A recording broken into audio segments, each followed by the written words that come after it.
Today's episode of Desertwood Days with Kathy Blaze is sponsored by Cole Obarts Entertainment, providing amusement, celebration, and distraction since 2013. To find out more, visit us on the web at www.coleobartsent.com.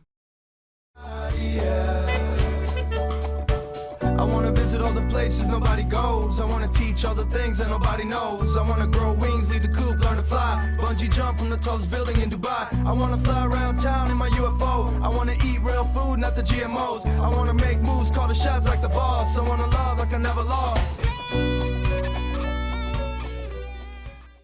Welcome back to Desertwood Days, and today we have some absolute fabulous guests for you today. Our first guest for you, she's an author, she's a podcast host, and she's an actress. Let's welcome Miss Susan Jude. Hello. Hi, Kathy. Hi. Hi, beautiful. It's so good to see you. Good to see you Thank as you well. so much for having me. This is such a lovely set. Such a pleasure. You look so royal today in your purple. I like that. Thank you.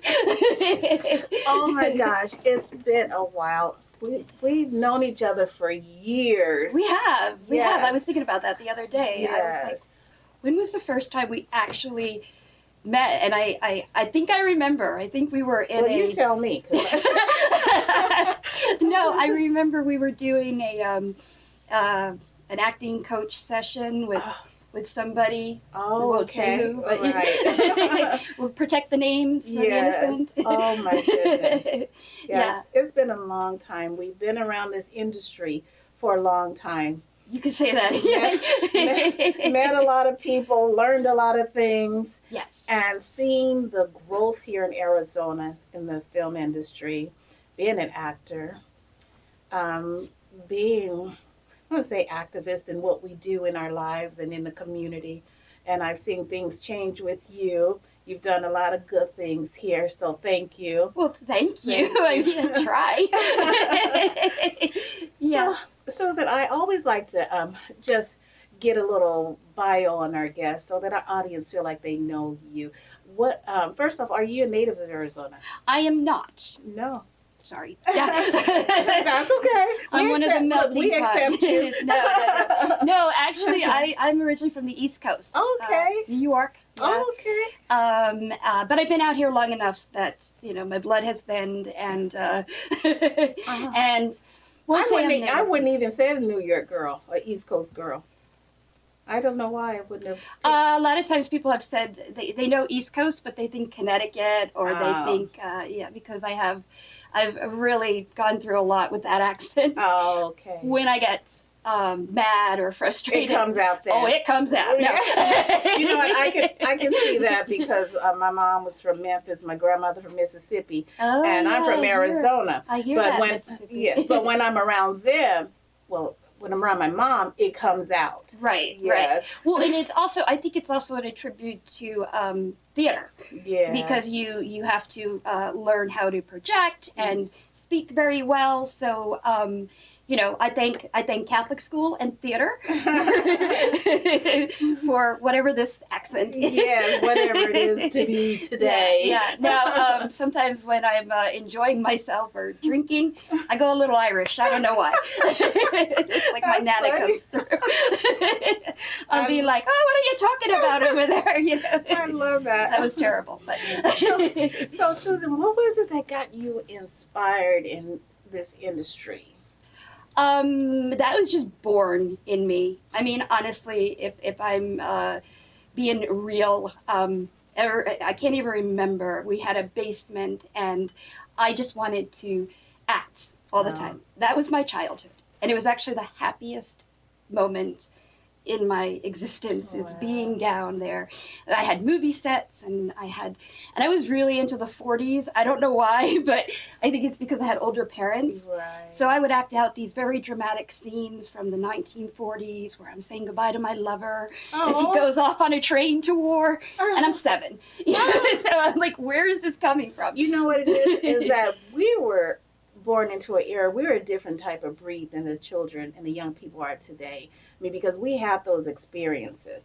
I mean, it is funny that you said your basement, because where I lived, I recall us having this little house behind our big house, and Right. and my brothers and I, we would set up stage plays in the little Yes. houses. Oh my gosh, yeah. But see, we knew how to play and have fun back then. Yeah, like exactly. And like holidays, things like that.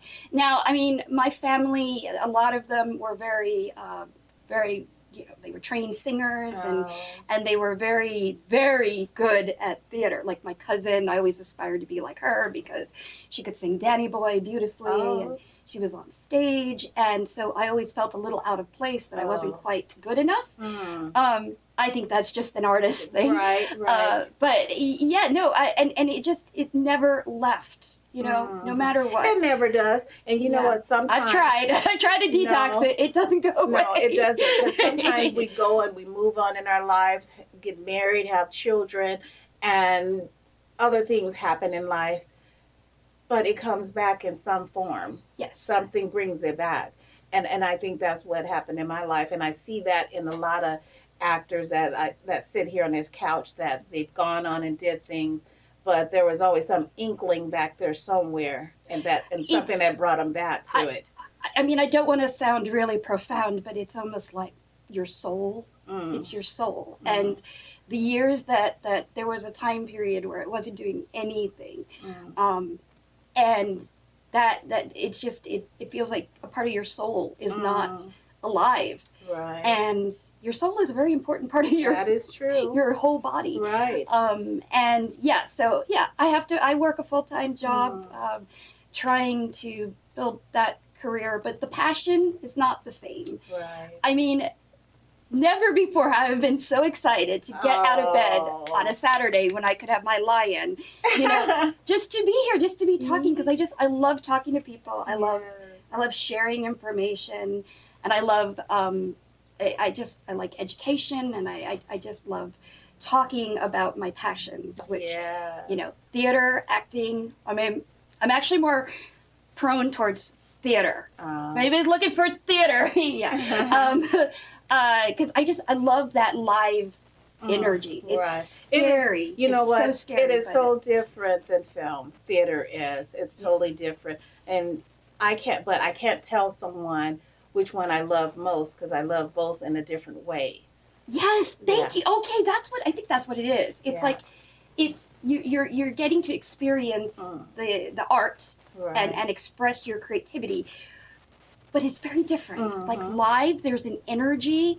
Like when I used to do, it's like chocolate cake, coconut cake. Chocolate cake, which one do I like most? That might can't tell you. For me, it'd be like cheesecake, chocolate cake, or Coke and Harkins popcorn. Oh, yes. I don't know which one I love more. No. So, you love theater, and you're also an actress also. You're also an author now. A little bit, yes. Yes. Yeah. That was my lockdown project. No such thing as a little bit. You're an author. Thank you. So, thank you. There's. I am proud of my work. You should be. I am. You should be. Thank you. Co-authored a couple books. Yes. So there's a book series, The Girl Behind the Fence. There's 2 books that I was a contributing author to. I'm not very good at displaying it, all right. Moselle Martin, who is, if you look her up, she's an amazing author, and she has an incredible background. I mean, she's a forensic specialist. She's been through a lot in her life.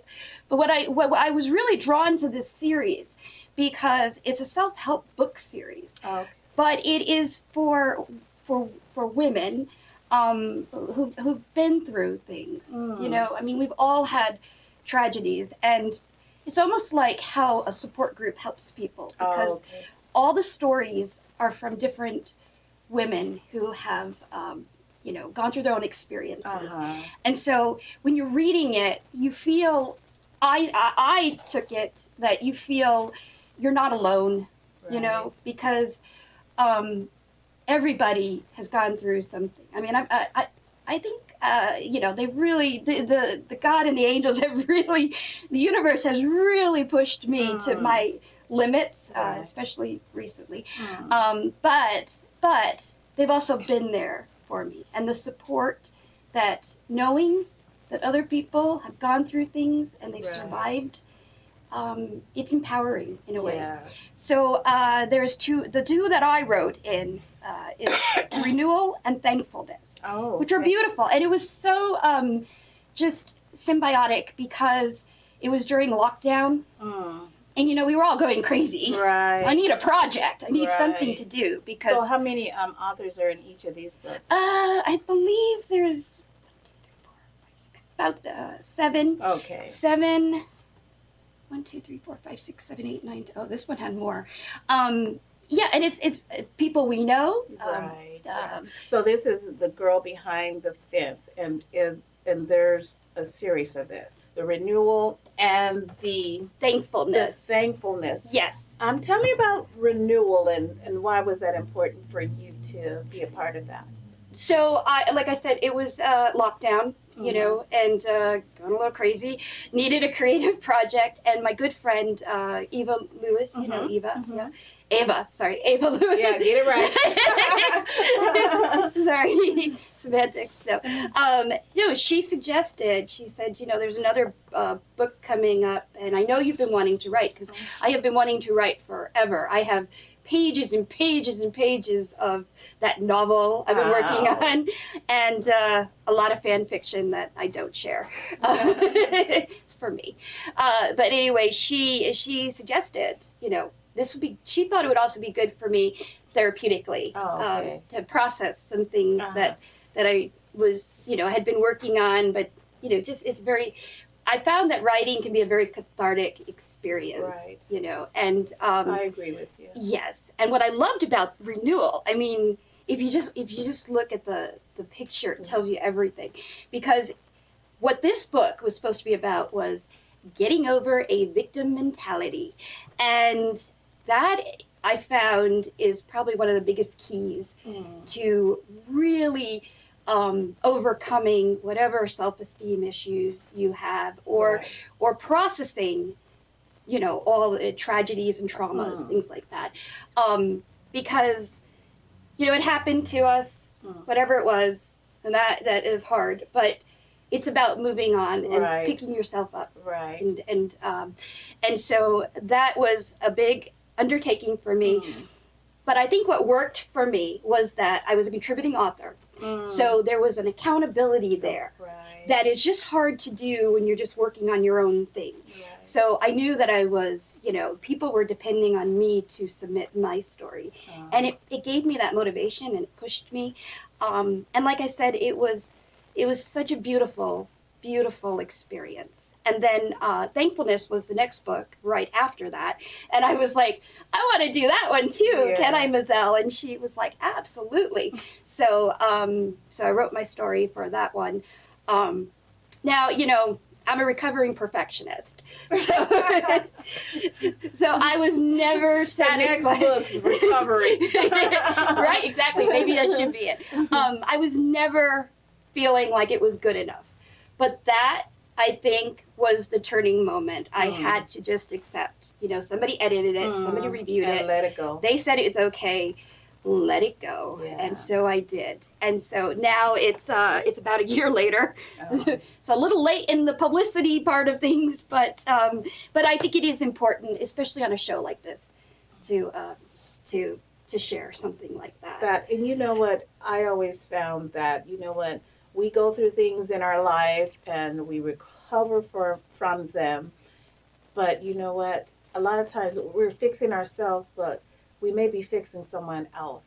So you have people out there that's reading your story and they can say, you know what, if she can get through this, I can too. Exactly. Yeah. That's the beauty of all the contributing authors. That's why recovery has nothing to do with being perfect. Perfection has nothing in that, because you're going to recover however it recovers. It might be an ugly recovery. Okay, it may be a recovery that's different than who Susan is. Susan may not think in her head that I'm going to recover this way. Right. So recovery and perfection has nothing to do with each other. Right. That's why so I call myself a reformed people pleaser and a recovering perfectionist. And it's a 12-step program, just like every other recovery program. I have to, like, I'm happy when I only erase my name on the whiteboard twice. Oh my gosh! So you must hate, because I know I hate it. You know the Amazon sign things, the electronic sign things. Oh, and no. you have to use this thing to sign, and it's like, No, wait a minute, you look yeah. like you're 200 Wait. years old writing your name. I've got an additional handicap there because I'm left-handed. Oh Lord. Okay, the world was not designed for left-handed people. I'm just I saying. hate those electronic signatures. Oh, it's very hard. It's Yes, very it's hard. like- I'm like, I need to turn it this way. Yeah. It's like I can never get it perfect, and like, you're gonna stand here for an hour until I get this writing the way I want it. Right, because it's got to be perfect. I did not write my J like that. Yeah. No, I am that person. Okay, it's a little dark secret, but greeting cards. I always have to write my message out beforehand and make sure I've got it just right. Because you've got one shot on that card. You know what's so funny? I have a girlfriend I've known for ages. We've known each other for years, I should say. And she's always, her thing is that she's always the first one to get her Christmas card out. She still mails Christmas cards. Wow. Well, I got to tell her I got one before her this year. Oh! I can't Look at wait to you. tell her. I don't know if an invite gift card is the same, but it's still a gift. It's still a Christmas card. I don't know if people send cards anymore. I know Yeah. she does. She's been doing it for years. My sister does too. Yes, and but you know what? On the other end, the other person loves it when they receive them, even Yes. though we don't do it anymore. Yeah. That other person loves, because I love them when I get them. I know, especially Yeah. the holidays. So I Like- guess I should start sending them too. Huh? So Yeah. you're an author. You're also in theater. Tell us about theater. How does theater make you feel? Because I know how it makes me feel. How does theater make you feel? I've never done heroin, but I feel like the high that you get from any live, I don't care if it's karaoke, Mhm. whatever it is, like when you do something live, there's a euphoria. Your serotonin levels just go through the roof, the Mhm. endorphins. And that high lasts for so long, and it's a natural Yes. high. Yeah. Until next week's performance. Yeah. You get to perform it again. right, exactly. But no, and I don't know, it's the scariest thing because there's no room for, there's no go back to your one or, let's do that Right. again. No. But that's what I love about it too, because you get to just study the whole script. Yeah. You work it, you perfect it, you tweak it, you get the rehearsals all down, and then you just go out and live it. Right. And that is truly, like, I've been studying acting since I was 7, and the biggest thing is about just being present in the moment, listening to your partner, and just having and an I believe experience. also strongly that's where you have to really kick perfection out the door, because Yeah. what's perfection this week is going to be different than your next performance. Right, and you can't Yeah. hold on to it. You can't, Right. and you cannot try to recreate something. Right. That magic happened, it's over. Right. Now you gotta Because make new what? magic. You're reacting off for your partners or whoever you're performing with on stage, and their perfection may be different the next week. And that is, going back to just acting in general, I think that's been one of my biggest lessons I've learned in my little acting journey, which is more like a highway with construction along the way. It's just that you have to, listening Right. is everything. Listening is everything in Listening life. is everything in life. But Susan, I want to get off of that because I know you're doing something else, and I want to talk a little bit Yeah, before yeah. it's time to go. You're doing, is it Susan Asks or Susan Speaks? What is it called? It's called Susie Reacts. Susie Reacts. I got it. Susie Reacts, Okay, yes. Tell us a little bit about Susie Reacts. So this is a fun little project that has it's starting to grow into something now. It's one of those things that in case you haven't noticed, I'm pretty animated, and my friends always they think that my reactions are just hilarious, I'm just being me. But they love, like, they'll sit next to me on a roller coaster because they want to see your reaction. They want to hear me scream, and they want to see my extreme reactions. It's the one place where being over emotional, over animated is actually okay. It's a good thing, huh? Yeah. So my good friend Kevin Phipps and Shannon, who's now Shannon Phipps also. Yes. They said, let's film something for horror, and they thought it would be fun, and we did, and it was so much fun that now we're doing like a whole little series, and now we have I think we're on to like 4 episodes now, so it's going to be a thing. Okay. Yeah. And are you doing that on lives also on social media? The Susan Reacts. So we're filming it, and then it's being edited and put together, and I'll have a channel. Okay. We're actually working on the channel, getting that all set up tomorrow. Okay. Awesome. Yeah. Well, where can our audience find you, Susan? Well, I'm around. No. Probably right now the best place to find me is on Facebook, Susan Jude. I will have my channel up and ready to go tomorrow. Okay. And I'm terrible with the Instagram. Instagram. Okay. I do have an Instagram right now, but we're going to make an Instagram for Susie Reacts. Yes. Well, we're going to be looking forward to seeing more of Susan Jude. I hope you watch it. Yes. Yeah. Thank you for joining us today. It was such a pleasure. The pleasure was all mine. Awesome. I really, really enjoyed. It was a pleasure. It was great to catch up. And thank you for joining us here today on Desertwood Days, and we'll catch you next time.